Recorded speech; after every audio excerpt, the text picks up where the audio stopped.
Olá pessoal, então esse vídeo aqui eu vou corrigir a segunda avaliação. Primeiro exercício, então se vocês perceberam, né, cada exercício valia 2,2, então tinha 5 exercícios, a prova estava valendo 11, só que a nota máxima é 10, então valia 11 para dar mais uma ajuda aí, né, um ponto. Então na primeira questão, leia 10 valores inteiros do usuário. Armazene os valores pares em um vetor e os ímpares em outro vetor. Imprima os valores do vetor par, depois os do vetor ímpar. Então vamos dar uma olhada. Tinha várias formas de fazer o exercício, né? Então aqui tem uma forma. Então, vetor par, vetor ímpar, tamanho 10 os dois, porque o usuário pode digitar até 10 valores, né? Vamos supor que os 10 valores são pares, então tem que caber os 10 valores no vetor. Aí eu criei a posição par, posição ímpar, porque eu tenho que guardar quantos valores eu guardei, por exemplo, no vetor par e quantos valores no vetor ímpar. Podia chamar quantidade par, quantidade ímpar. E aqui, lido. E esse serve só para guardar temporariamente o valor que eu li. Não precisava desse daqui, né? Então, eu vou fazer um for, que vai rodar 10 vezes, né? Porque eu vou pedir 10 vezes para o usuário digitar um valor. Ele vai digitar, eu vou guardar na variável lido. E eu vou ver se esse valor é divisível por 2, então quer dizer que ele é par. Se não, ele vai ser ímpar. Se ele for par, eu vou lá no vetor pares, na posição par, que começa em 0, né? E eu vou guardar esse valor que eu acabei de ler. E depois eu vou incrementar a posição par, então vai valer 1. Então, se o próximo valor for par, eu já vou guardar na posição 1. Mas e se for ímpar, eu faço a mesma coisa com o vetor ímpares. Teve gente que fez outra forma de descobrir se o valor era par ou ímpar, mas estava errado. Tanto é que essa forma aqui eu passei para vocês em aula, né? Eu nem lembro qual que foi a outra forma que alguns alunos usaram, mas era um jeito que não funcionava se o valor fosse negativo. E teve uns que nem funcionava se o valor fosse zero. Então, geralmente é feito isso daqui. Ver se é divisível por 2, se for, é par. Depois que eu guardei todos os valores, eu imprimo na tela, né? Então, aqui eu vou imprimir os pares. Começa em 0 até a posição par, né? Não chega na posição par, por quê? Porque a última coisa que ele faz é incrementar, né? Então, ele gravou nessa posição e incrementou. Essa daqui não existe. Então, tem que ser menor. Inclusive, essa posição par aqui está guardando a quantidade de valores. Então, quantidade de valores pares. Então, aqui imprime, imprime e acabou. Então, esse era o exercício 1. Por exemplo, então se eu digitar aqui, ó, pares, aqui ímpares, aqui tudo certinho. Exercício 2. Leia valores inteiros do usuário enquanto ele fornecer valores crescentes. Por exemplo, se ele digita 3, 5, 9, 3. Agora não está mais crescente depois que ele digitou esse último valor, o 3. Então, o programa não vai mais pedir valores, porque é só enquanto os valores forem crescentes. Basicamente, o que vocês tinham que ver aqui é comparar com o último valor digitado. Se o novo valor fosse menor, já não estava mais crescente. Eu considerei quem também viu se era igual e falou que não estava crescente. Não descontei nota, quem falou que igual não era crescente, não tem problema. Quem também considerou que, mesmo se o valor fosse igual, continuaria ainda crescente, também ficou com nota, não tem problema. Não tirei nota por causa disso. Então, só tinha que olhar o último valor e ver se o último valor digitado era maior. Se fosse maior, aí é certeza que não está mais em ordem crescente e aí para de pedir valores para o usuário. Você tem que imprimir na tela todos os valores que o usuário forneceu e no máximo você vai pedir 10 valores. Então vamos dar uma olhada agora no 2 aqui. Então eu tenho um vetor de tamanho 10 para os 10 valores que o usuário digitou. Aqui o x, que vai ser eu vou usar aqui nesse for e depois vou usar aqui embaixo, porque assim eu sei quantos valores o usuário digitou, né? Então o x basicamente é quantos valores o usuário digitou.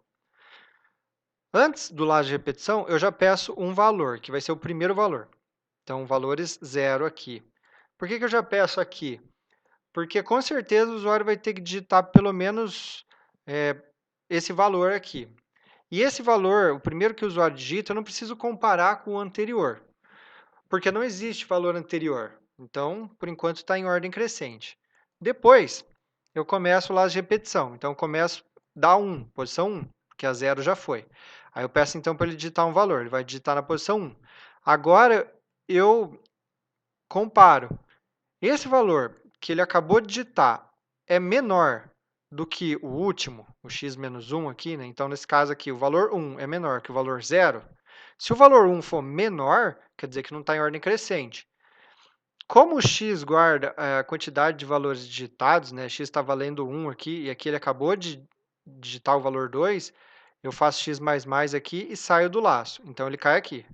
Então, o x está valendo 2, por quê? Porque o usuário digitou dois valores, um aqui e outro aqui. Mas vamos supor que não, que o usuário digitou tudo certinho, tudo em ordem crescente. Então, ele nunca vai entrar nesse if, o x vai continuar sendo incrementado aqui, até que uma hora x vale 10, 10 é menor que 10, não, ele sai do laço. Então, o x vai estar valendo 10, que foi a quantidade de valores que o usuário digitou 10 valores.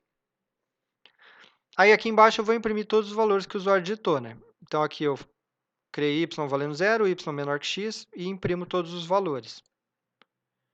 Então, se eu rodar aqui, então, por exemplo, tinha que funcionar, lógico, né, com valores negativos.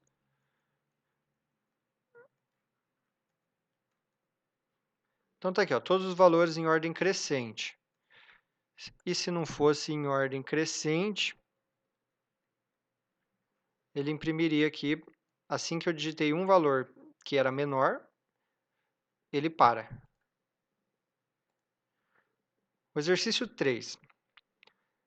Eu tinha que ler os valores que o usuário fornecesse e armazenar numa matriz. Depois eu tinha que fazer isso de novo e armazenar em outra matriz.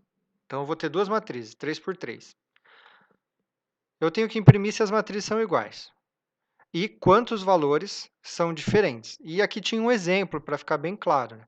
Essas matrizes têm diferente qual? Aqui, esse 4 e esse 10. Esses são os valores diferentes. Então, ela tem dois valores diferentes. Então, para as matrizes serem iguais, elas têm que ter os mesmos valores nas mesmas posições. Então, eu criei aqui M1 e M2 e a quantidade de valores diferentes.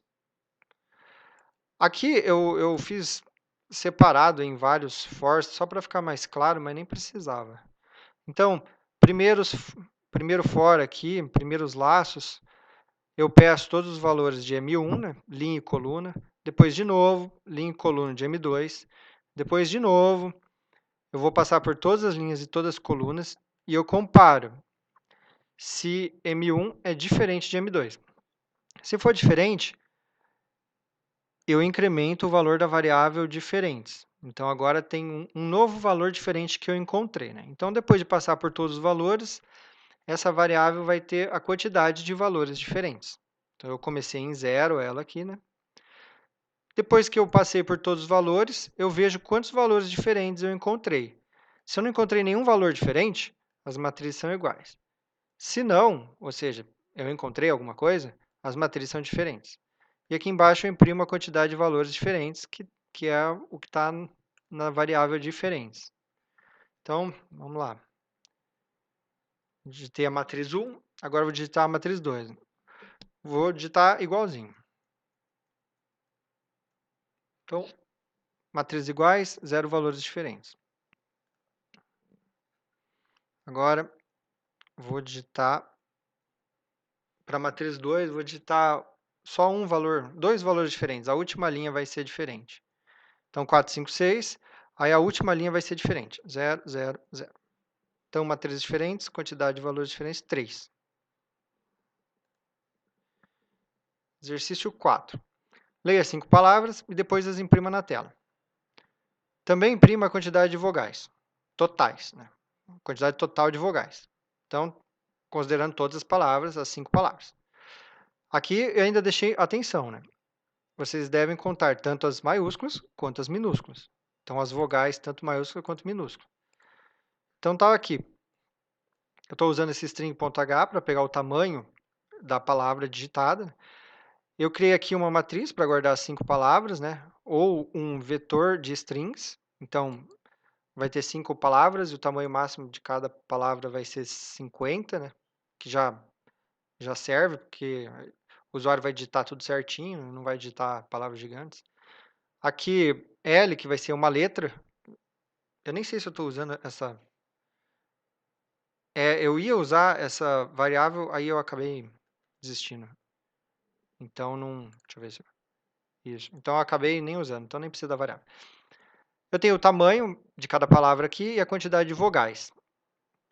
Então, o que eu vou fazer? Primeiro, eu vou pedir para o usuário digitar 5 palavras, né? Então, um for que roda 5 vezes, digita a palavra, com porcentagem essa, e eu guardei a palavra.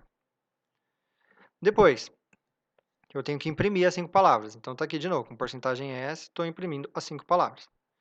E agora, eu tenho que contar quantas vogais tem. Então, eu vou passar pelas 5 palavras. Aqui eu estou pegando o tamanho da palavra X, né?